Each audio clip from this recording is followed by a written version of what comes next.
Мигрантите во Турција слават, а оние во Грција протестираат. Причина до првите пристигнала информација дека западно-балканската бегалска рута набрзо ќе биде отворена и ќе можат да ја користат за да стигнат до Западна Европа, а вторите бидејќи се прошириле гласини дека набрзо ќе бидат вратени во Турција. По се поизвестното пропаѓање на договорот EU-Турција, околу 3 милиони бегалци мигранти кои повеќе од една година се во турските кампови се повеќе од среќни што можат конечно да тргнат кон Европа, велат информациите од тамошните медиуми. Најголем дел од нив изминатиот период го искористија за да заработат пари, кои сега сакаат да ги искористат за да стигнат пред се во Германија. Велат веќе премногу чекаме границите повторно да се отворат. На грчкиот остров Хиос пак мигрантите протестираат бидејќи една недела се без вода и струја. Се жалат на лошите услови и гневни се заради тоа што се заглавени кај нашиот южен сосед.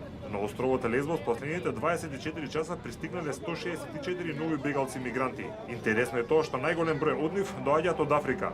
Според грчката полиција на Хиос, Лесбос и Самос, денес има 11.156 лица кои бараат азил во Грција, а секојдневно пристигнуваат уште стотина нови. Властите во земјава пак најавија дека се подготвиле за секој можно сценарио. Армијата и полицијата остануваат во состојба на поголема будност на јужната граница.